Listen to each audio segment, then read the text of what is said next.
Hello, History of the Netherlands listeners. For those Northern Hemispherians among you, we hope that you're all enjoying your summer break in as responsible and socially distant manner as possible, of course. We are trying our very best. For instance, Julian sat by himself on an empty beach in Denmark and fell asleep while reading about Dutch colonial slavery, leading to a nice sunburn, but no corona. Good on you, Julian. For myself, I've had an educational summer too. I recently learnt that Denmark has a beach, and I also managed to pop off for a few days to the lovely Dutch island of Texel so I could practice my German. All in all, we are revitalizing ourselves to amp up our podcasting game in the season to come.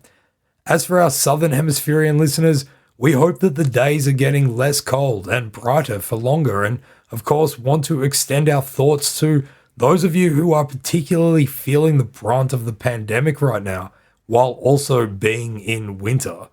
We hope you're all doing fine. We didn't want to leave you hanging too much during our holiday period, so I've decided to do a cheeky re-release of an episode from our other and currently asleep podcast called Stuff What You Tell Me. If you haven't listened to it before, that show, which we started doing about 3.5 years ago, is all about the roles which resistance and rebellion have played in history, art, and culture. We did a few episodes which had a slightly Dutch twist, and it is one of those that we are going to drop here for you today. It's called Rembrandt and the Revolting Batavians, which is about how Dutch movers and shakers of the 17th century mythologized the ancient Batavians and their revolt against the Romans, which we spoke about in episode 2 of this podcast series. They did this in an attempt to establish a national identity for what was then a fairly young country. This episode, it's an oldie, but it's a goodie, or so we reckon, and we really hope you enjoy it. If you do recognize some of the info in it, well, it's because having listened to 30-odd episodes of History of the Netherlands, you are in fact becoming somewhat of a Dutch history expert. Definitely not because we actually recycled some of this material when we spoke about the Batavians in this series. Anyway, we'll be back with regular programming as soon as possible. Love and good vibes to everybody. Tot straks.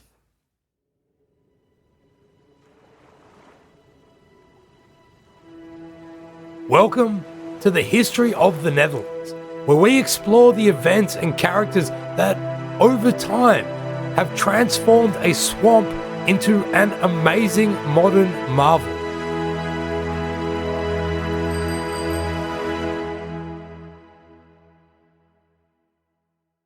It's a dark and dusty scene. A group of people gather around a large table.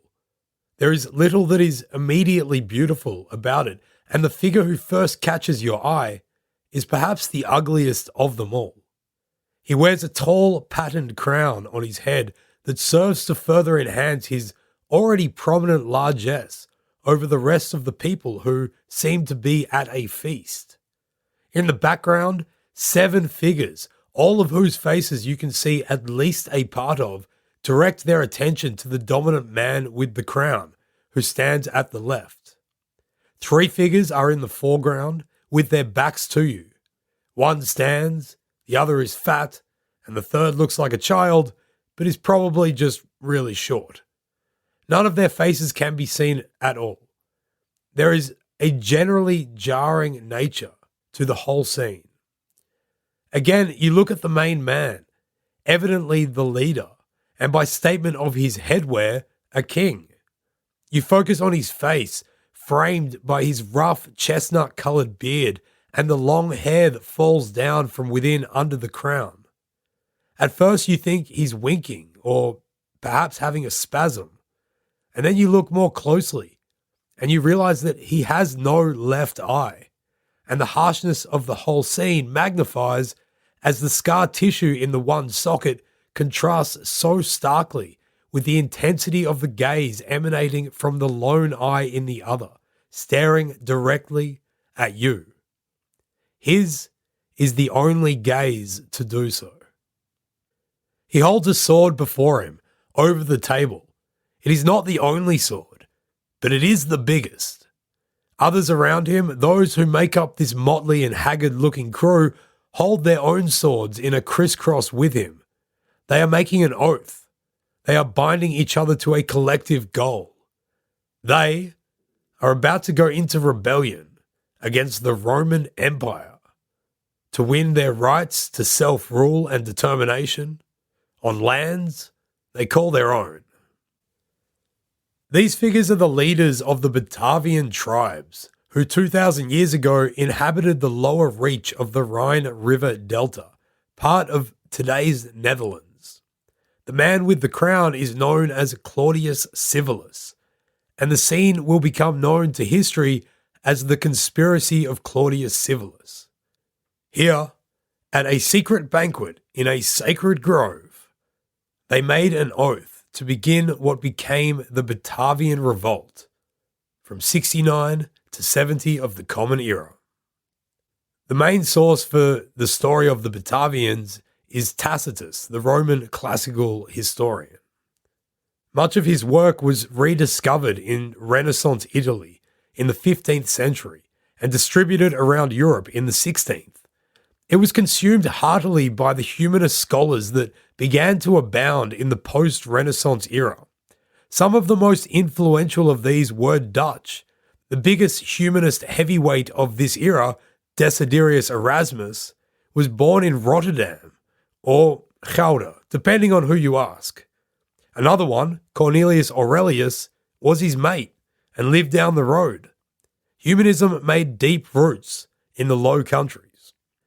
The 16th century was a big century for Europeans, and the people of the lowlands were no exception. The Protestant Reformation and the conversion of many northern European populations to the teachings of Luther and Calvin or otherwise led to an increased sense of individualism for the members of these societies. For the people of the Low Countries, ruled for centuries up until now by the Duke of Burgundy, who in the middle of this century also happened to be the King of Spain, they would now also begin a journey towards independence and nationhood, the creation of the Dutch Republic, by going into rebellion in 1568 against Spain, and over 80 years of struggle transforming into an officially recognized and independent republic, as well as, just quietly, the wealthiest country to have ever existed up until then.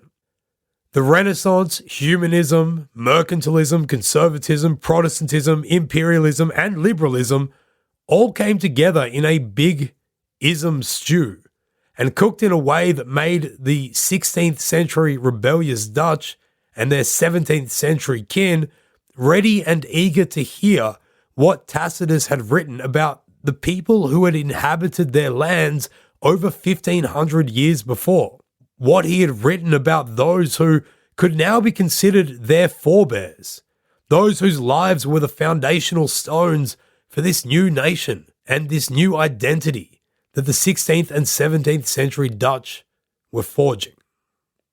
Tacitus tells us how the Batavian Revolt happened within the context of a monumentally world-changing year for Rome, a year known as the Year of the Four Emperors. There are many good books and podcasts out there which cover the tumultuousness of this year, which ended the Julio-Claudian dynasty established by Augustus a century before, really what established Rome as an empire, and the year that also resulted in the beginning of the Flavian dynasty, irrelevantly the first occurrence in this new Rome of a son actually inheriting the imperial throne from his father. It was a crazy year, where all it really took to become the emperor was enough blokes with swords willing to call you the emperor. The Batavian rebellion would ultimately not succeed, but the weight of its significance would come to some kind of fruition 1,500 years after the event, when it gave fortitude to those engaged in the rebellion against Spain. Before then, a century later, also becoming the object of a personal rebellion, this time one of art and social analysis. There's just a lot of rebellion going on. Rebellion all over the place. Nero was the last of the Julio-Claudians. Depending on which sources and analyses you favor, he was a tyrant or an extravagant performer or somewhere in between. He's often associated with playing the fiddle during the burning of Rome, feeding lions with Christians, and kicking his pregnant wife to death. He gets a resounding 0 on the good bloke scale. Anyway, he raised taxes to pay for public works, and so a governor in Gaul called Gaius Julius Vindex rebelled, with the support of another governor with the wonderful name of Servius Sulpicius Galba, whom Vindex ended up supporting to become the emperor. This whole story is just chock-a-block with guys convinced that their time in the sun has arrived, like the football player who gets caught in the limelight and kicks for goal instead of passing for the better team play. This is it. This is my moment. Only to gloriously stumble over their own feet, have an air swing, and watch vainly as the ball bounces harmlessly over the line for a goal kick. There's a fair amount of this during the year of the 4 emperors, except our metaphorical player then also either gets stabbed by his teammates or is honor bound to impale himself on his own sword in a dramatically lit tent somewhere. Vindex's army was rapidly defeated in battle by loyal legions coming from Germania. And actually, I just want to stop here because Germania being the sort of northern reaches of the Roman Empire, you can say Germania or Germania. We didn't know which. We couldn't decide, so we flipped a coin. It's Germania.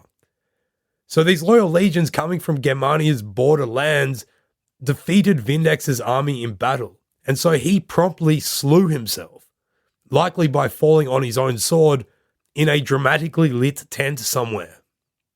Galba was declared a public enemy of Rome by the Senate, but soon other military commanders began throwing their weight behind him, most secretly hoping that by doing so, they might get a chance to declare themselves emperor. It was just like modern politics, really, but with more stabbing. Real stabby, the Romans. Just love a good stab. With his support evaporating, Nero made a hasty exit from Rome, only to be denied passage to the eastern provinces by army commanders, who rightfully gave him the proverbial thumbs down. With nowhere to go, he returned to Rome and had a big suki lala by himself in his palace. His mood was then made substantially worse when a messenger arrived announcing that the Senate had sentenced Nero to death by beating. Sensing that the end had arrived, you're about to be beaten to death by state sanction, Nero moaned about how the world was losing an artist, and so artistically had his servant stab him in the neck in what was chalked up as a suicide. What a performance. After Nero's death, Galba was declared emperor by the Senate. So in the end, Vindex's revolt was ultimately successful in bringing Galba to the throne. As you might imagine, the armies of Germania, who had quashed Vindex's initial rebellion in support of the empire, were not particularly stoked when the man whom Vindex had been supporting, Galba, was suddenly 2 months later declared to be their emperor. I too would be hard-pressed to support Galba, if only given his uncanny likeness to Snoke from Star Wars. Sorry, spoilers. Galba was not particularly happy with the armies in Germania either, seeing their actions defeating Vindex as having been an attempt to block his ascent to the throne. He took revenge against the honor of the local population by dismissing the Batavian cavalry, who had traditionally been the elite mounted force in charge of guarding the emperor's life. He then appointed an unpopular man named Vitellius, most well known for his gambling and gluttony, as the new governor of Germania Inferior, Lower Germany. Having seized power after an uprising against unpopular taxes, it was now up to Galba to sort out the financial problems that plagued the empire. He imposed large fines on towns that had been slow or neglectful in joining his side in the revolt against Nero. He also decided not to pay reward money that had been promised in his name to the Praetorians who helped usher him into power. This will not turn out to be the wisest decision he ever made. The size of the Roman Empire is one of the things that made it such a difficult thing to maintain with stability. Great armies, existing in totally separate regions across this incredibly vast entity, were meant to represent a united display of force, wielded by and loyal to the singular idea of Rome. These armies, however, were really just made up of various different people, first of all encumbered with all the complications that come from just being a person, but then thrown together in military camps with a bunch of other people, sharing their own version of that burden. They would have come from different backgrounds to each other, and to those making decisions that emanated out in some weird relay fashion from the center of power in Rome. Some of them would have come from the region in which they were based or thereabouts, but some would have come from really far away, from any number of places across this vast empire. They would have all had varying attachments, tribal, ethnic, religious, or whatever, and different ideas about hierarchy and power that were particular to them and to their cultural backgrounds. As news arrived from Rome in this tumultuous year, at speed level horse, of course, they would have received, discussed, debated, and thought about it all in drastically different ways, and reacted accordingly. In particular, each person and group would have thought about how that news affected them, their condition, and both individually and collectively, their own positions of status and power. This can be said of ordinary soldiers as much as of generals, governors, and senators. For the purposes of our story, it is the armies in Germania, mainly powerful, experienced troops, whose discontent will fertilize the ground in which the seeds of this rebellion shall be sowed. Eventually, on January 1st, 69 of the Common Era, the armies of Germania refused to swear loyalty to Galba, and a day later declared their obese Governor-General Vitellius to be emperor. Quickly realizing that he wasn't a very popular man and that he might not last long, Galba decided to appoint an heir to his throne, a man named Lucius. This act outraged many, some of whom desired the honor for themselves, but especially it really made a guy called Otho very cranky. Otho was ambitious and smart, but most importantly, he was also not above a bit of bribery to get people on his side. He promptly paid off the Praetorian Guard, which the emperor had not, and they promptly met Galba and Lucius in the Forum of Rome and slew them both, bringing his brief reign to an end. Tacitus sums up the reasons Galba was assassinated. Quote, "There was a saying of Galba's to the effect that he was wont to select, not buy his soldiers, an honourable utterance in the interests of the state, but dangerous to himself, for everything else was at variance with such a standard." End quote. In other words, Rome is corrupt, and if you want to maintain power, you'd best adapt to that. On the same day that Galba was stabby McStab-stabbed, the Senate recognized Otho as the new emperor. The year 69 was now just over 2 weeks in, and already Rome was onto its third emperor. So with both Vitellius and Otho claiming to be the emperor of Rome, the situation was understandably tense. Things were made even more tense when Vitellius, who, with the backing of legions from Germania and Britannia, was in a much stronger position militarily, sent half his army down towards Italy to violently negotiate with Otho. Otho's forces went out to meet Vitellius's army in various theatres for this diplomatic dance of death. He enjoyed some minor victories before losing the first Battle of Bedriacum.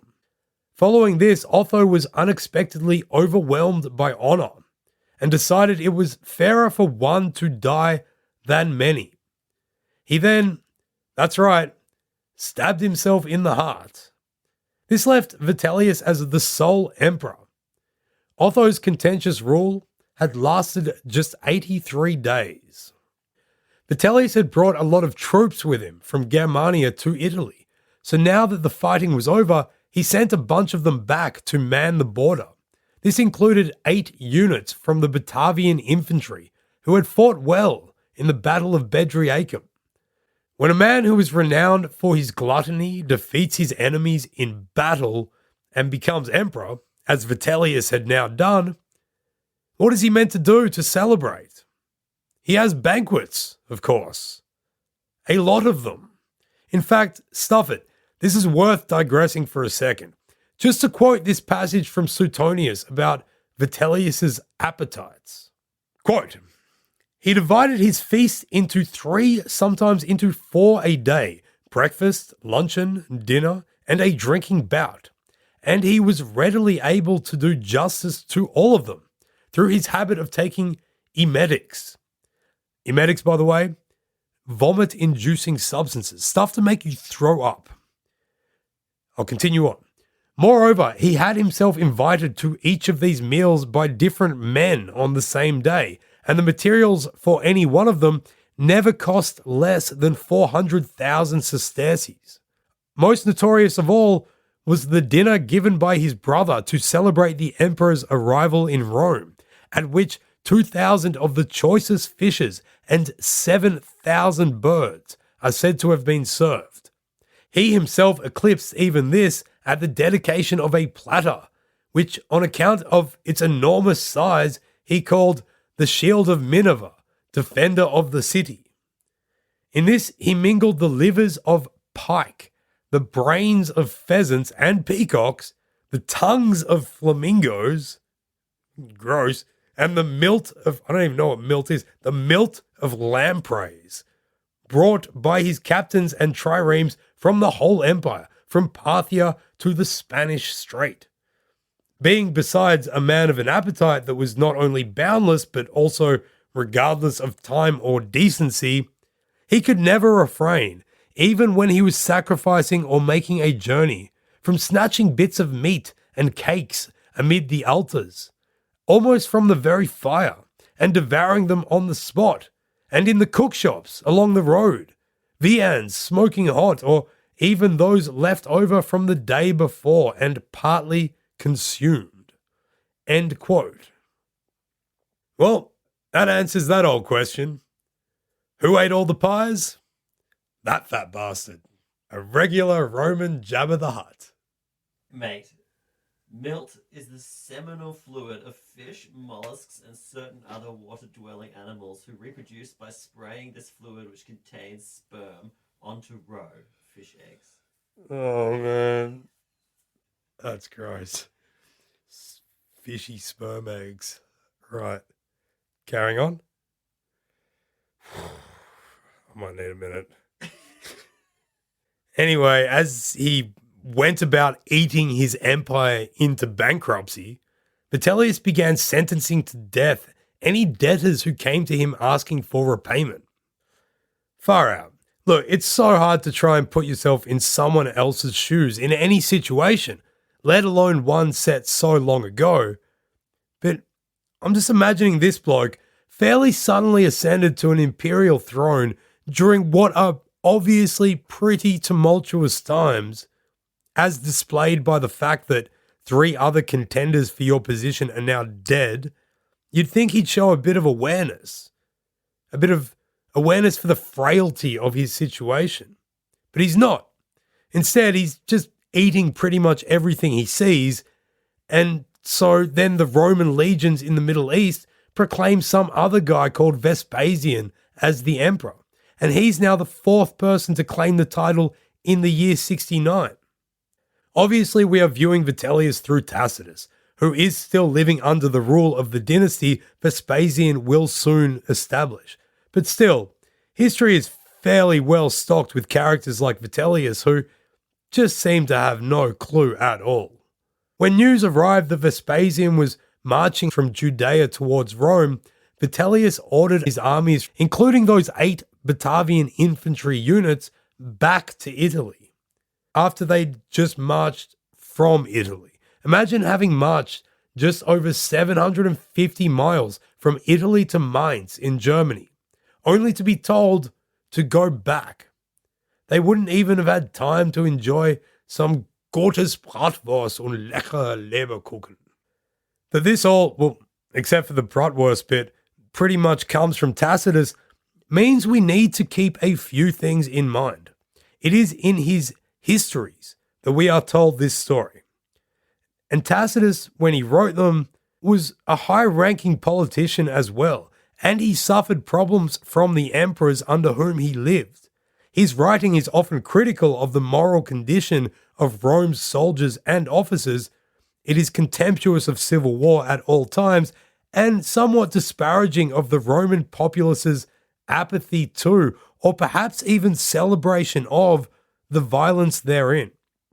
In much of his work, he sets opposite each other the noble savage and the decadent civilized Roman. So when we talk of the Batavians, it is through these eyes. The Batavians themselves were people who lived in the lowlands, between the lower Rhine and the Waal rivers, and from whose population these 8 infantry units that formed part of the force being sent hither and thither between Germany and Italy had been drawn, as well as the elite mounted cavalry, who had been until recently the emperor's personal bodyguards, but whose dismissal by Galba was a slant on all of their people. Of them, Tacitus writes, quote, "The Batavians, so long as they lived beyond the Rhine, formed a branch of the Schutti. Driven out by domestic dissension, they occupied the uninhabited riverine fringes of Gaul, together with the island in the lower reaches, washed by the North Sea on the west and on the other 3 sides by the Rhine. They were not exploited financially, despite the Roman supremacy and their alliance with a stronger power, but contributed only men and arms to the empire. After a long and hard training in the German campaigns, the Batavian cohorts were moved across the Channel to Britain, where they added to their laurels, still commanded according to long-standing practice by their own nobles. In the home country, they also had a picked cavalry force, specially trained for amphibious operations. These men were capable of swimming the Rhine while keeping hold of their arms and mounts and maintaining perfect formation." End quote. That is a bloody great way for your cultural reputation to be handed over to history. Sort of like they were these amphibious frog people on horses who were really good at fighting and, did I mention, terrifying. Since they lived in a river delta, they didn't really have natural resources. Well, they would have had peat, fossilized organic compound that is the natural produce of a swamp, but nobody wants to buy peat. The island that Tacitus refers to as well is the Batuva, a name many Dutch will recognize today, as the island is still there and it still carries that name. A lot more caravans today as well. As is often pointed out, the Roman Republic cum Empire functioned like a massive mafia crime family and made vassals of those under its imperial yoke. If you were a vassal of Rome, you basically paid money or resources to them, and in return, they didn't kick the shit out of you and rape and murder all of your people. The Batavians did not have to pay taxes to Rome or give natural resources because, again, nobody wants to buy peat. What they did provide was the only commodity they had, themselves. These were already tall people who carried the sometimes real but always imagined ferocity and terror that Germanic warriors wrought in the hearts and minds of Romans. The elite mounted personal bodyguard of the emperors up until Galba had been Batavian troops. They grew up in harsh conditions, their communities constantly on the precipice of overwhelming flood.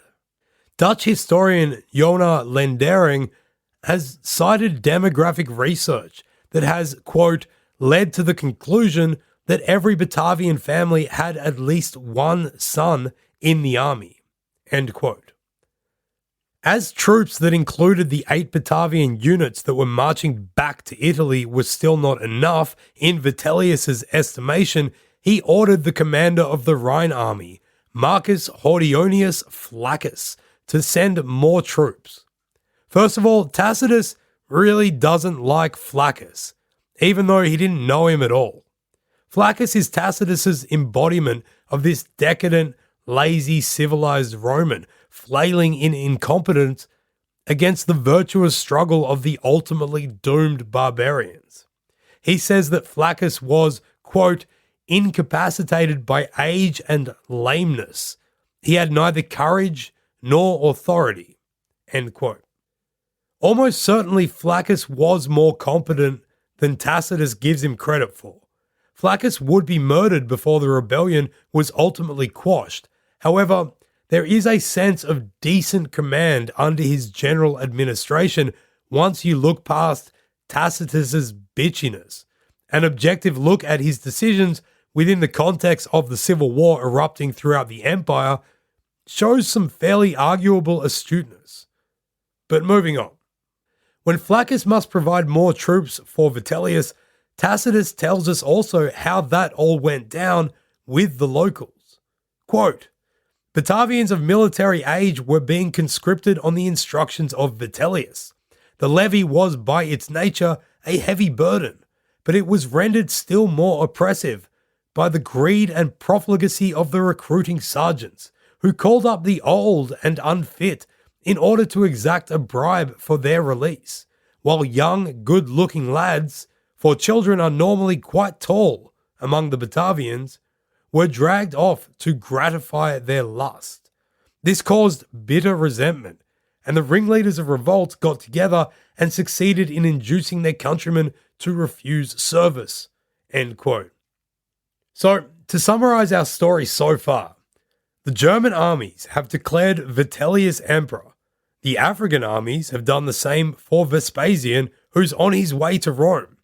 The honor of the Batavians has been besmirched when Galba, who by now is dead by stabbing, dismissed them. Troops that include 8 Batavian units are on their way for the second time to Rome, this time to face Vespasian. Vitellius, the emperor, in between mouthfuls, has demanded more German troops from Flaccus, the now commander of the German armies. And to this, the Batavian population is getting really pissed off. But the revolt cannot start without the dominant crowned man with the one eye, holding a big stabby sword over a table, whom we introduced at the beginning of this episode, Claudius Civilis. May as well let Tacitus introduce him. Quote, by far the most prominent of the Batavians were Julius Civilis and Claudius Paulus. Okay, wait a second. Weren't we just talking about Claudius Civilis, and now we've got a Julius Civilis and a Claudius Paulus? What gives? Well, the man in the scene that we introduced at the start, the actual leader of the Batavian rebellion, his name was really Julius Civilis. However, due to a mistranslation of Tacitus's work centuries later, he is often referred to as Claudius Civilis. We've got to remember that so often in history, these stories which we learn have been translated and often mistranslated between various scholarly languages. Even worse, in the days before things like podcasts and computers, these stories were written by hand, on parchments, by monks, working by candlelight. What happens when parchments get old? They degrade. So what do you need to do? Copy the entire thing word for word by hand. And even worse, these were the days before coffee had even become a thing which people drank. As you might imagine, this left a lot of room for error. So unfortunately for Julius Civilis, his name got mishmashed with his brothers, and he became known as Claudius Civilis. We're going to stick with that one because that's the one that history remembers. In general, however, we will just be referring to him as Civilis because it sounds like syphilis. Okay, on with the quote. By far the most prominent of the Batavians were Julius Civilis and Claudius Paulus, who were of royal descent. I have no idea how to say this guy's name. Fontals Capito? Sounds good. Executed Paulus on a trumped-up charge of rebellion, while Civilis was put in irons and sent to Nero. Although acquitted by Galba, he found himself once more in danger under Vitellius, whose army clamoured for his head. This was why he hated Rome and hoped for great things from our difficulties. But Civilis was unusually intelligent for a native and passed himself off as a second Sertorius or Hannibal, whose facial disfigurement he shared. Open rebellion involved the risk of being attacked as an enemy of Rome, so he posed as a friend and supporter of Vespasian. End quote. The details are, through the lens of 2,000 years and few sources, really foggy on why Civilis and his brother Claudius Paulus were arrested back when Nero was still emperor. Supposedly, he was just one recalcitrant and defiant bastard.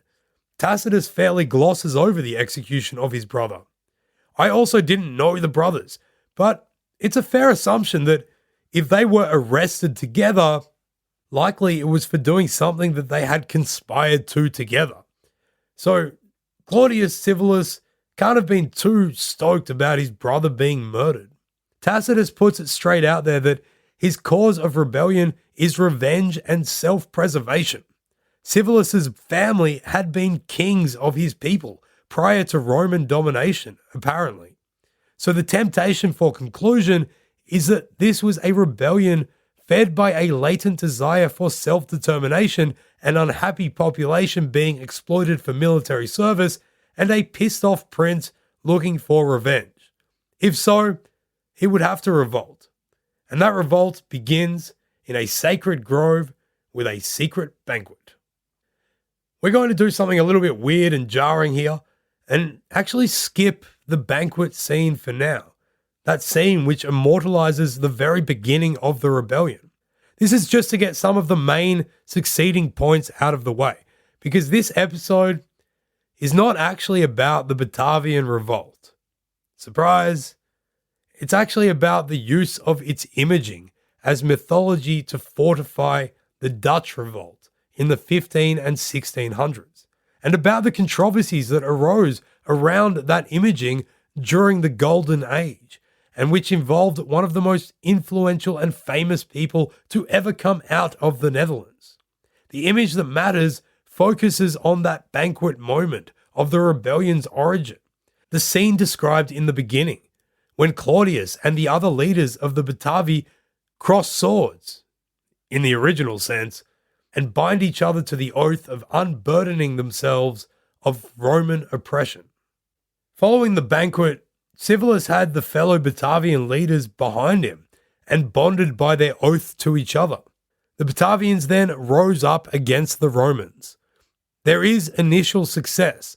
Civilis gains the alliance of the other tribes of the lowlands, the Canaanophates and the Frisians.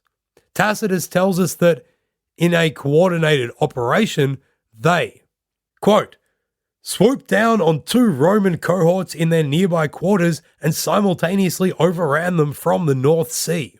The garrison had not expected the attack, nor indeed would it have been strong enough to hold out if it had, so the posts were captured and sacked. Then the enemy fell upon the Roman supply contractors and merchants who were scattered over the countryside with no thought of war. The marauders were also on the point of destroying the frontier forts, but these were set on fire by the cohort prefects because they could not be defended. The headquarters of the various units and such troops as they could muster rallied to the upper parts of the island under a senior centurion called Aquilius. But this was an army on paper only, lacking real strength. It could hardly be otherwise, for Vitellius had withdrawn the bulk of the cohort's effectives and saddled with arms a bunch of loafers from the nearest Nervian and German districts. End quote. Civilis's timing was perfect as far as exploiting the chaos of the Roman establishment went. Vitellius was far too consumed with the approaching Vespasian to put much thought into the Batavian revolt. Flaccus, who was calling the shots in the Rhine region on behalf of Vitellius, and to whom Tacitus gives not one skerrick of credit for anything much, was left to deal with the increasing tensions. Although the implication is that Flaccus was so useless as to not send reinforcements to what is now modern-day Nijmegen, he did also mention a senior centurion named Aquilius. Interestingly, an archaeological find near Nijmegen found a small silver disc with the man's full name and army designation. He was Gaius Aquilius Proculus, belonging to the Augusta Legion, not stationed normally in Germany. Jona Lendering suggests that the evidence of this man's existence shows that Flaccus did send reinforcements, contrary to Tacitus's report, as a senior centurion would not have been present otherwise. This implies further that Flaccus was very aware of the tensions amongst the lowlanders, and so the revolt, when it began, cannot have been as much of a surprise as Tacitus puts it. Anyhow, when the Frisians and the Cannae Cananophates attacked by surprise, although it may not have been that much of a surprise, it led to several pitched battles, and a naval one. The rebels had quick success, with many of the Roman soldiers actually being fellow lowlanders or Germanic people not so far removed from themselves, who deserted to the Batavian side. Of the naval battle, Tacitus says, quote, "The naval force was equally disloyal. Some of the rowers were Batavians, and they feigned incompetence in order to hinder the sailors and marines in the performance of their duties. Then they began to resist and tried to steer the ships towards the enemy-held bank, finally murdering the helmsmen and centurions who refused to throw in their lot with them. In the end, the whole fleet of 24 ships either deserted or was captured." End quote. For the Batavians, things were going great. According to Tacitus, quote, "This success earned the rebels immediate prestige and provided a useful basis for future action. They had obtained the arms and ships they needed and were acclaimed as liberators, as the news spread like wildfire throughout the German and Gallic provinces." End quote. Civilis made various entreaties to the people of these provinces, enticing many of them to join what was, terrifyingly for a Rome already engaged in a civil war between Vitellius and Vespasian, becoming a general Germanic revolt. A tribe of people known as the Tungrians, who inhabited what is today in the east of Belgium, around a town still carrying their name actually, Tongeren, also deserted the Romans and joined Civilis and the lowlanders. This was bad for Flaccus, because it meant that the establishment could no longer trust auxiliary troops who came from anywhere in the region. Up until now, the Romans had been using just auxiliary forces, but it is here that Flaccus decided to send in 2 Roman legions, the 5th and the 15th, bearing their imperial standards. Civilis employed what has become known as a fairly widely used tactic amongst the quote-unquote barbarians that Rome often fought. Tacitus tells us that Civilis, quote, "caused his mothers and sisters, accompanied by the wives and young children of all his men, to take up their station in the rear as a spur to victory or a reproach to the routed. Then the battle chant of the warriors and the shrill wailing of the women rang out over the host, evoking in response only a feeble cheer from the legions and auxiliary units. The Roman left front was soon exposed by the defection of the Batavian cavalry regiment, which immediately turned about to face us. But in this frightening situation, the legionaries kept their arms and ranks intact. The Euboean and the Treveran auxiliaries disgraced themselves by stampeding over the countryside in wild flight." End quote. So Civilis won this battle, defeating 2 Roman legions. And now he received the support of Vespasian, who would soon win the civil war against the glutton Vitellius and begin the Flavian dynasty, which would rule Rome for 27 years. Vespasian himself would rule as emperor for 10 of them. The Batavians were sitting pretty. They had defeated a Roman army of some 6,500 men, expelled Roman forces from their lands, enticed their neighbors into pursuing autonomy of their own, and secured the support of the man who would soon become emperor. Civilis was as good as king. But it wasn't enough. In a story sense, it seems like he just had to bite off more than he could chew. He got greedy. In the second half of this episode, we will move away from ancient Rome and into the 17th century of the brand new Dutch Republic. We'll be looking at people who sit on top of the world. Perhaps it's a little too romantic, but for the wealthy elite of that later era, who were spooning up the story of Civilis and the Batavian Revolt so as to enhance the legitimacy of their hard-earned national independence, perhaps they should have looked more at how Civilis ended up losing his revolt, rather than how and why he began it in the first place. Because he then laid siege to Xanten, a major Roman outpost and base of 2 Roman legions. As Lendaring puts it, quote, "No emperor could leave an attack on this symbol of Roman power unpunished," end quote. But the civil war was raging. There wasn't one solid emperor, not just yet. Any and every bloke who felt to call himself emperor still would not be able to afford caring about the Batavians laying siege to Xanten. However, during the siege, Vespasian won the civil war. Erroneously, so history would tell us, Civilis allowed the siege to continue, perhaps a little smitten with himself and by his success up until now. Vespasian had no choice but to come down heavily on the Batavians, which he could now do, given that he no longer had to commit resources to, well, the civil war.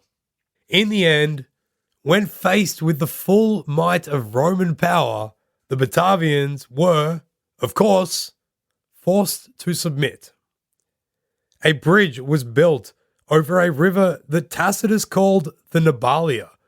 Interestingly, this is the only recording of that name in any book or document or record ever, so nobody knows where it is.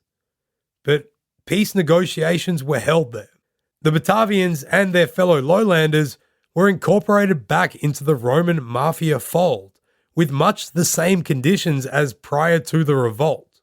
It is unclear whether, had they not laid siege to Xanten, Vespasian would have granted them the conditions which they trusted that he would. Tacitus mentions that the Roman captain at the peace negotiations made a speech. But then it all finishes there. We don't know what the speech is. We also don't know what happened to Civilis. That's right, as far as storytelling goes, this ending sucks. But there you have it. If you found yourself drifting in and out of that a bit, and you want a summary, a nice succinct summary of the Batavian Revolt, they rebelled, they fought, they won a bit, and then they lost. The end. But it's not really the end, because now that we know what happened to Civilis and the Batavian Revolt, let's get onto this whole thing about how they were mythologized, and particularly how their image was used. Like we mentioned earlier, the very beginning of the revolt was a banquet that Civilis held prior to gaining the alliances of the Cannae Cananophates and the Frisians. It was the night that the other Batavian leaders agreed to bend their knees to him as the rightful king and leader of the revolt to cast off Roman oppression. Tacitus describes it, quote, "Civilis invited the nobles and the most enterprising commoners to a sacred grove, ostensibly for a banquet. When he saw that darkness and merriment had inflamed their hearts, he addressed them. Starting with a reference to the glory and renown of their nation, he went on to catalogue the wrongs, the depredations, and all the other woes of slavery.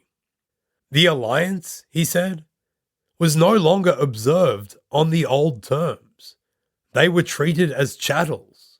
How long would they have to wait for the arrival of the governor, who, despite his burdensome and overbearing suite, did exercise real control? The Batavians were at the mercy of prefects and centurions who, when glutted with spoil and blood, were replaced by others looking for fresh pockets to pick and new labels for plunder. They were faced with a levy which parted children from parents and brothers from brothers, apparently forever. End quote. The first mention of the Batavians in a sort of post-Renaissance sense that we could find is by the Pope in 1457, but it's irrelevant. It was with the growth of humanism in the Netherlands that learned scholars were reading Tacitus. It was Aurelius, the mate of Erasmus, who in the 1500s first really went to town on the story of the Batavians as an origin story of he and his contemporary citizens. He pursued locating where, exactly, they had geographically lived, and certainly got it all wrong. He put them far more towards the west, where the canny Canaanites would more likely have lived. Leiden was the scholarly epicenter of Dutch culture, and it may have not just been coincidence that he claimed to have found some castles around there. There weren't any castles. Well, not Batavian ones, anyway. Of Aurelius's work, historian Karen Tillmans writes that he totally ignores Tacitus's depictions of the savage, if noble, Germans, and, quote, in his description of the morals and manners of the Batavians, he depicts a wholly Arcadian society, which in every respect could be an example to the Dutch of his own times. Thus, Aurelius explained to his Dutch readers that the Batavians wore very elegant clothes, that their wives even wore very tight, low-necked dresses, but this did not in the least impede high morals and strict monogamy. Oh, Aurelius complains, how far away from this are we nowadays? He describes the well-known menu of the Batavians: beer, butter, cheese, and eggs, the marriage ceremonies and the education of the children, their democracy and military politics, virtue, gallantry, civic solidarity, and public spirit are the key terms of this Batavian Arcadia. End quote. In 1568, 1 year off being exactly 1500 years after the Batavian revolt, the Dutch nobles began a Calvinist-driven rebellion of their own against the imperialism of Spain and the oppression of the Spanish Inquisitions. In 1579, the leaders of the northern provinces of the Netherlands signed the Union of Utrecht, effectively proclaiming the independent republic of the 7 united provinces. The formation of a Dutch national identity was very handy during a time of war which, in the first half at least, saw Spanish troops marauding across the countryside and many Dutch towns being put to the torch or laid siege to with devastating consequences. Their rebellion was, whether intentionally or not, moving them from the imperial feudalism of the past into the mercantile republicanism of the future. For so long they had been ruled by the Counts of Holland, Dukes of Burgundy, and King of Spain, with those titles being fluid and not mutually exclusive to different people. Tillmans tells us about why the Batavian myth mattered so much during this time, and how it supplanted earlier origin myth archetypes that had come before it. Quote, in Dutch historiography we find, as in the medieval historiography of many other nations, the Trojan myth of princely descent. This myth assumed that the Counts of Holland descended from Aeneas, son of King Priam. The Batavian myth, she goes on, did not apply to the prince but to the Dutch people as a whole, and in this way became a historical point of orientation for every Dutch citizen. This is one of the most essential innovations of the humanist historiography of Aurelius. End quote. The Batavian myth represented the movement of a people against a tyrant, rather than of a legitimate origin of princely right. Never mind that Civilis was, well, a prince. Hugo Grotius, today known as Hugo de Groot, who pretty much wrote the basis for international law and was a major and influential jurist during the incredibly transformative period of the 16th into the 17th centuries for the Netherlands, also expounded the Batavians as the ancestral forebears of this terrific and definitely legitimate country. In fact, you can list off a reel of major cultural and political movers and shakers of this burgeoning republic who relied on the story of the Batavians to legitimize what they were doing. The first major image of the banquet, during which Civilis and the rebel leaders made their oath, is from Otto van Veen. He called it The Conspiracy of Claudius Civilis, which the scene has been thereafter generally known as. As usual, we have plenty of show notes including these images up on our website, stuffwhatyoutellme.com. Simon Schama, who has done incredible work over the last 30 or 40 years on the intertwining of Dutch culture, society, economics, and political thinking in the Golden Age, says of Van Veen's work that, quote, throughout, the Batavians, dressed in a combination of high medieval costume and biblico-classical garb adapted by the Renaissance for history painting, exhibit qualities of bravery, fortitude, vigor, and magnanimity, end quote. Schama argues that 16th and 17th century written depictions of Batavians had to incorporate, quote, certain obligatory features if they were to carry conviction as proto-national texts, end quote. These obligatory features were humanist scholarship, lavish referencing to Tacitus, Pliny, and other classical sources, and definitive nomenclature that distinguished the Batavians from the other Germanic tribes, the Gauls, the Belgae, and the Frisians. The canny canonifates, that was all right.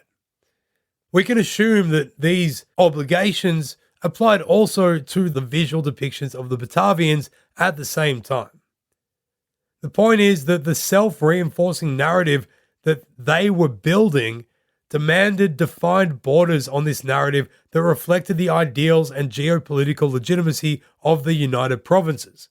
P.C. Hooft, an esteemed historian, poet, and playwright of this time, composed a poem in which he concocted a fictional Proto-Batavian ancestor, Beto, to whom he directs this passage, quote, there you shall found an able people to last throughout the centuries.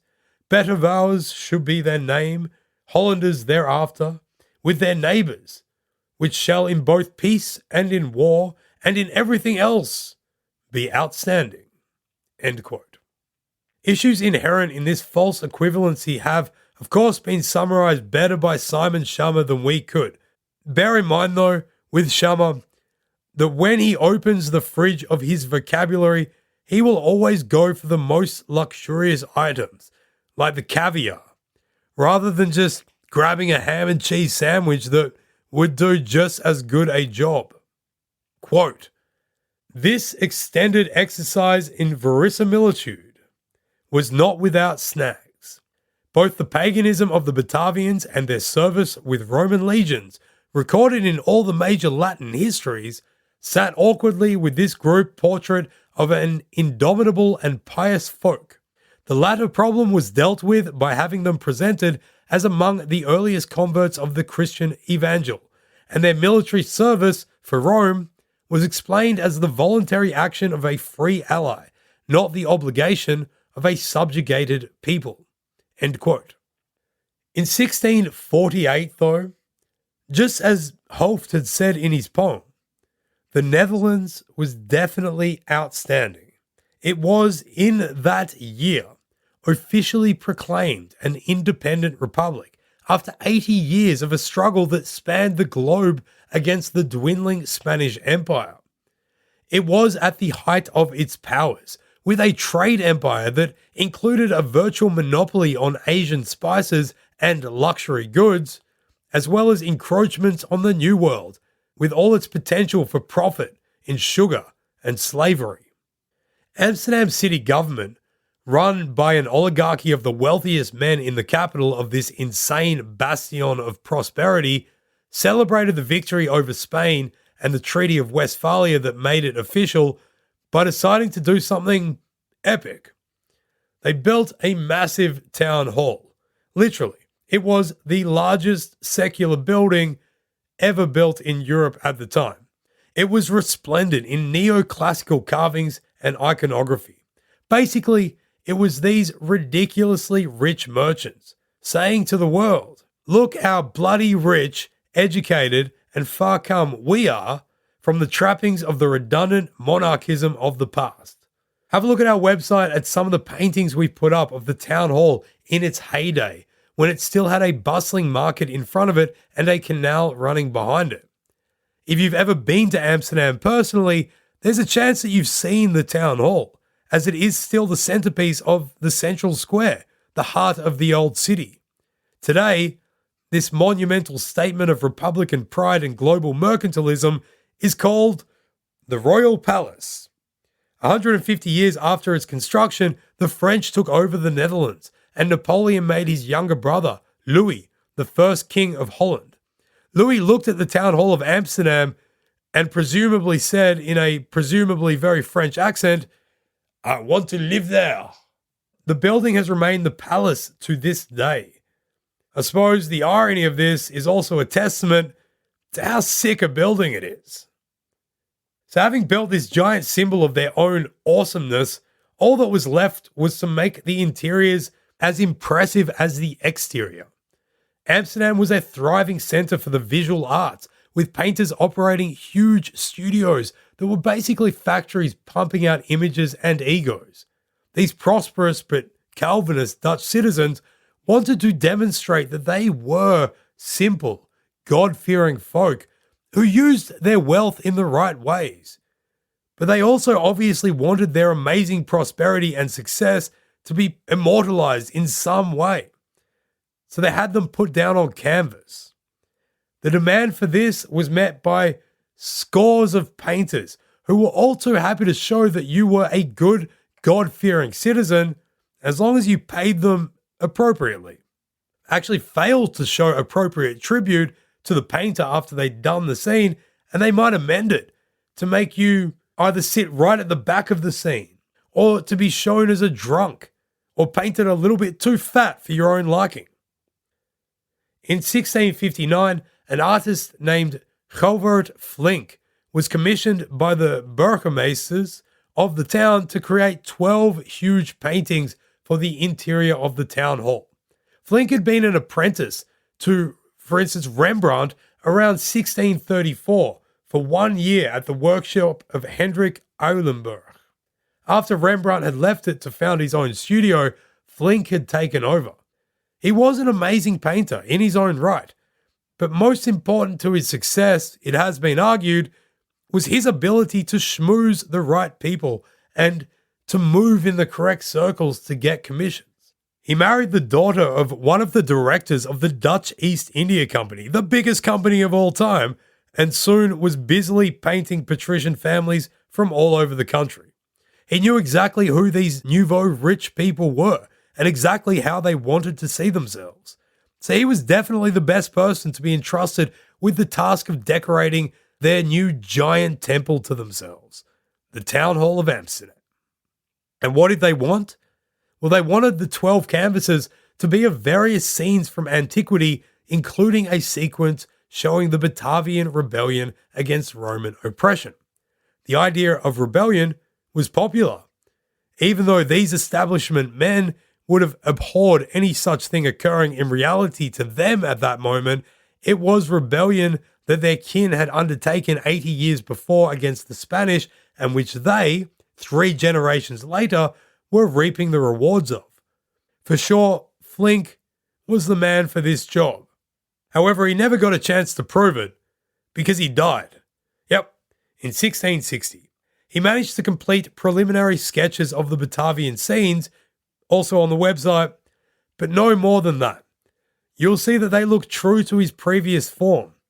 Also, German artist Jürgen Olfens later completed it, and it shows noble men giving each other solemn and nation-founding handshakes with lots of shiny armor and a fair few feathers and plumes. With a track record and being a man who knew what his patrons wanted, there is little doubt that Flink would have depicted the Batavians as worthy ancestors to those whose eyes would gaze self-admiringly upon them, up on the walls of their splendiferous city hall. Now, with no artists to finish the job, the burgemeesters were forced to find another solution. They divided it up and gave out various of the scenes for various artists to do. Few artists were as good as Flink. That's true. He really was at the top of his field. But the man who had trained him years before was still alive. And this man was probably the best of them all. This man was Rembrandt van Rijn. His career had been so meteoric that he had enjoyed the kind of wealth and fame that one can only really imagine being possible for an artist in the Dutch Republic of the 17th century. When it came to Dutch art, Rembrandt van Rijn had rewritten the rules and changed the game. But he had by now begun his decline. Several years earlier, he had gone into heavy debt with low returns for the paintings he produced. He had been forced to sell his house and all his possessions, including artwork, to try and repay some of the debt. In fact, so disgraceful was Rembrandt's fall that the Amsterdam Artists Guild brought in a new rule stipulating that any artist who had liquidated their paintings as he had just done was to be banned from ever trading art in Amsterdam again. Rembrandt got around this by making his wife and son start an art dealership, and they officially employed Rembrandt to work for them. So Rembrandt was still kicking, but he really needed a big job. And when the opportunity arose for him to do the Batavian banquet scene, it would have likely come as quite a relief. However, this man was not the adhering conventionalist that Flink had been. He was perhaps the most diverse and skilled painter of his day, and he had not gotten that way without tremendous hard work, often breaking the rules of what was and what was not expected of art. Popular wisdom often points to his incredibly true-to-life self-portraits that he produced throughout his life, and in which he does not hide the blemishes and facial discrepancies of, for instance, old age, but instead uses his art to explore the multitude of depths, both beautiful and ugly, that make up our visual realities. He has been compared with, or at least set next to, Caravaggio, although to a fair bit of criticism. Rembrandt is unlikely to have ever seen a real Caravaggio, who died when Rembrandt was only 4 years old.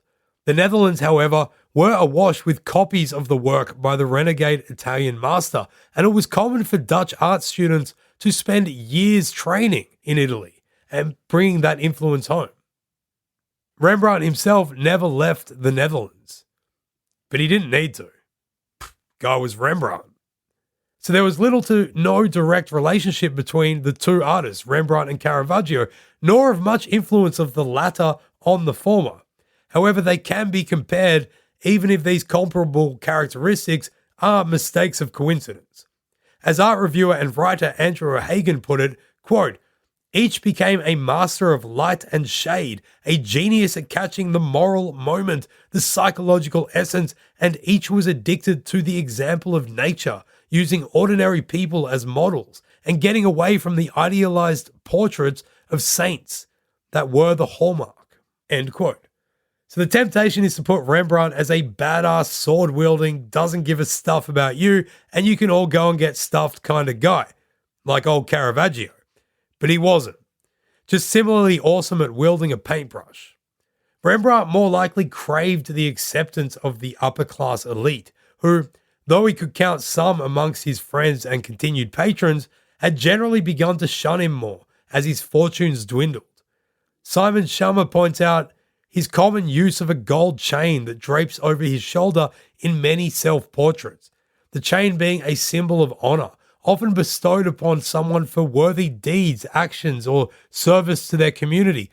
Perhaps Rembrandt felt that he deserved and would one day be given one in dedication to his achievements. It never happened. He never got a chain. Just painted himself in one all the time. Apparently, though, Rembrandt was also a bit of a prick. Rembrandt historian Gary Schwartz used over 500 documents, including those recording the court proceedings of his bankruptcy and other charges, to write a comprehensive book on Rembrandt in 1984. He said that, quote, "What emerges is an unpleasant character, a cantankerous man who, at least on one occasion, showed extraordinary cruelty," end quote. This argument is fairly solid, considering, for example, that during the eventually fatal illness of his first wife, Rembrandt began an affair with his maid, Geertje Derks. After his wife's death, he refused to marry Geertje, which he'd promised to do. A lengthy court case resulted, and for breaking promise, he was ordered by the court to pay her 200 guilders a year. To avoid this, he worked to spread rumors about her, rumors crazy enough to actually have her committed to a poorhouse/asylum for 12 years. She had to endure 5 years of forced labor. So though Rembrandt was an artistic genius, let's not forget that he was an absolute bastard, and those close to him, particularly the women in his life, would have had to endure the effects of that as he made his meteoric rise and took his plummeting fall. What Rembrandt produced by June 1662 was the biggest painting he had ever done, easily 5 meters wide and over 6 meters tall. It was put in its appointed space in the City Hall. Rembrandt's depiction of the banquet scene is set in a large vaulted hall. Most of the canvas is fairly unused space. It depicts the pillars and the stairs of the hall. The eye is automatically drawn to the table scene right in the middle. And as for the Batavians sitting there, gathered at this table, some holding their swords against civilists in oath, well, it is exactly the depiction that we gave you at the start of this episode. It's dark and dusty. The figures are unkempt and barbaric looking. Claudius Civilis is crowned and missing an eye, whilst still having one that stares intently at you as you look at him. His sword is held aloft, and the other leaders of the coming rebellion cross theirs upon it. They have attended, upon his request, this banquet to plot and swear oaths upon the determination to rally the canny Cananifates and Frisians and attack Roman positions and troops in response to the Roman exploitation of Batavian military conscription. When you first look at this image, your initial reaction might well be something like, "What is happening?" This is a more likely reaction, actually, than the usual, "What image does this painting contain?" or even, "Who are these people?" Rembrandt was an absolute master in his ability to capture a moment within an action. So many of his paintings, especially of groups, draw the viewer in. As they seek to understand what action or event they are merely getting a tiny glimpse into, a freeze frame from which they must infer all the context, characters, emotions, and circumstances that have led to what is happening. For example, to the right of the scene, there is a lecherous-looking bald dude. By the expression on his face, it seems as, if not more likely, that he is laughing at some dirty joke told in his ear at that moment, rather than reacting to the momentous and solemn vow that is being summoned. Life is complicated, and what's happening could be any number of different things at any given moment. There is no reason to expect anything different from Rembrandt when he shows us particular of these moments. These Batavians are very human, they are very active, and something big is about to go down. However, there is no way that the look of Rembrandt's active human Batavians comported to the modern 17th century Dutch ideas of their noble forebears. Up until now, the only thing in any representation to show the fringe-dwelling barbarism of the rebels was that this was supposed to be set in a sacred grove. That was a very important part of the legend. Rembrandt, however, puts them in a hall, but that is as far as the civility goes. By their leering, drunken-looking expressions and conspiratorial temperaments, they are not that pleasant to look upon. There is little comfort there. This is enhanced by the thick, broad brushstrokes that Rembrandt used. If you take any time looking at Dutch art of this era, there's such a variety, but you will find a lot of paintings of very, very realistic and very clean looking bowls of fruit and vases. This could not be more opposite or far removed from those ideals. This hazy, impressionistic feel really reminds you that these people are those on the fringes of the established norms. This painting is thick and it is dirty, and that also demands that the viewer is pulled into it, but is somewhat obliged to complete the image themselves. By showing Civilis's deformity, although true to Tacitus, Rembrandt was breaking Renaissance and Baroque conventions regarding depictions of characters from antiquity, which usually only saw physical aberrations depicted if they carried symbolic biblical significance. There's a bunch of stuff about deformities of fingers having something to do with a saint, but that was a bit too boring and weird for us to want to get too far into. Another point of consternation in how the Batavians looked was also the center of a social and political debate, believe it or not, going on in Dutch society at the time. The question was whether long hair was saintly enough, or just too rock and roll. Rembrandt, as you've probably guessed, painted Civilis very rock and roll. The short hair brigade wouldn't have liked this, no, not one bit. For all these reasons, the broken conventions that this painting displayed would have irked many within the establishment, and no less the thought of it hanging on the walls within this tribute of their own self-aggrandizement. So why did he do this? Of course, like with all art, a search for deeper levels of understanding is to find meaning where perhaps there is none. On the discomforting nature of the image, this could just be because it was painted to be viewed from far below, and we look at it generally today from straight in front. But stuff that. Let's find some meaning. The deep and meaningful explanation is that he was not only doing what he had always done, breaking convention to show coexistence of both ugliness and beauty within moments, but also perhaps trying to cut the Amsterdam burgemeesters down a few pegs, or at least give them a warning. This may have been out of contempt for a group who he feels didn't accept him as much as he would have deserved, but it has been argued that Rembrandt saw the deplorability within the insane wealth of the nation in which he lived. He saw that it had gone soft, and it was stuffed if it ever came under attack. And he wanted to show the roughness of the Batavians' freedom, underscore essences of the national character that may have been forgotten within all this wealth. There is a light emanating out from the center of the table, and it has been argued that this represents the fire of a forge, as if the swords that they are holding, their oaths, and the nation are all being created at once. This rawness, perhaps Rembrandt was saying, is something that the modern republic would do well to attend and honor once more. He was saying, our civility is not what matters, our freedom is.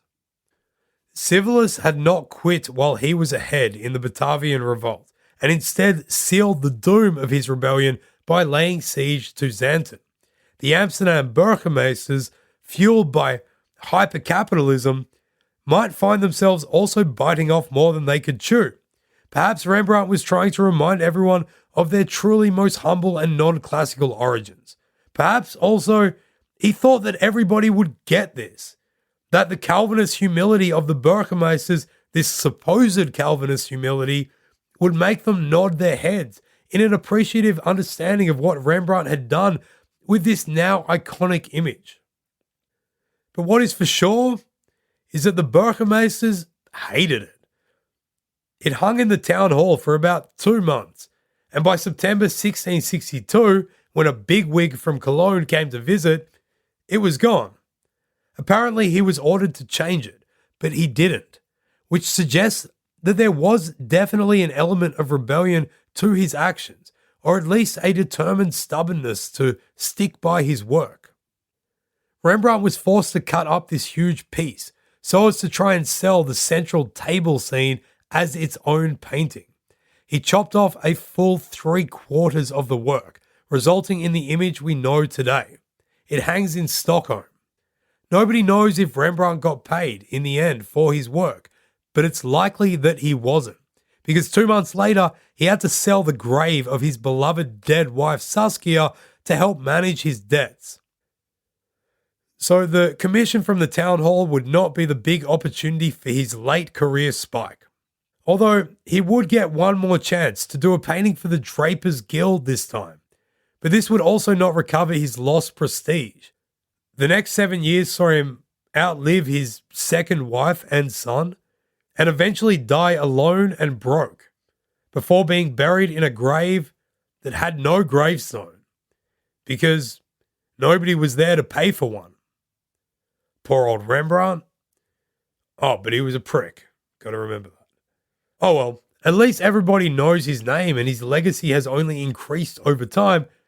Keeping in mind his probable failings at general human decency, he was undoubtedly a genius who got to his level in his field because he was willing to risk and rebel when he saw a path to his own growth emerge as a result of doing so. In 1672, the wretched excesses of the Netherlands would cause its downfall, as perhaps Rembrandt intended to show, if that is what he intended to show. The country had been making more money than the rest of Europe combined. So much of the rest of Europe got really jelly. And the French, the British, believe it or not, the Swedes, and some German states, Cologne and Munster, all combined for a land and sea assault on the impertinent little republic. The French, invading from the south, managed to get troops as far north as Utrecht. They would be stopped and they would be pushed back once the highest nobleman in the country, who was Willem van Oranje, and I'm sure some of you out there have realized what a creative name for a Dutch prince, Willem. He later became King William III of Britain, and one of the most hated figures in Irish history, King Billy. He took over control of the land forces of the Netherlands against the French. But it took until 1674 until the Netherlands managed to reach a treaty with its combatant neighbours. Although the country managed to hold on to its freedom and would still control a decent trade empire for another 2.5 centuries, it was no longer in the ascent. The Republican merchants were held to blame for having put all their stock in their merchant navy at the expense of the army, which had been neglected, allowing the French to rampage through the lowlands, terrifying the population. The art market also declined, and many Dutch artists took themselves and their expertise elsewhere, especially to London, which was in the ascent. So what do we take from all this? Well, rebellion in general can serve many purposes, and they don't have to be of immediate impact. The Batavian revolt did stir the Roman pot, and although ultimately not succeeding for themselves, their plight gave weight to ideas of self-rule and belonging to their later counterparts in the 15 and 1600s, who then used these ideas successfully in their own rebellion against the Spanish. Rembrandt, meanwhile, who was never accepted to the heights of the success in the way that he thought he deserved, used the false equivalency between these two people and rebelliously held a mirror up to the burgemeesters of Amsterdam. Whilst they were celebrating the victory over the Spanish and the rebellion of their forefathers, they could not tolerate defiance of their own ideas of themselves, even in something as innocuous, you might say, as a painting. Where each rebellion failed was that the Batavians, the money-hungry Dutch elite of the 17th century, and Rembrandt all went a bit too far. The experience of the Batavians, who doomed their revolt and sacrificed their successors by greedily laying siege to Xanten and forcing Rome's hand, was not heeded by the Dutch burghers of the 17th century. Their kin had miraculously forged and maintained the most progressive, wealthy, and modern society the world had ever seen. But they doomed it by their own greed and maniacal pursuit of profit. Rembrandt, defiant of convention in how he chose to portray the banquet, must have known that the burgomeesters would not approve. He could have been more subtle, not so risque in communicating whatever he was trying to communicate in the conspiracy of Claudius Civilis. He could have been more adherent to what he knew the wishes of those paying him money would have been. Money that he so desperately needed to live. So in short, the Batavians, the Dutch burgomeesters, Rembrandt, they could have all just done with sitting around a fire, listening to Kenny Rogers croon. You gotta know when to hold 'em, know when to fold 'em, know when to walk away, know when to run. Damn, that's a good song.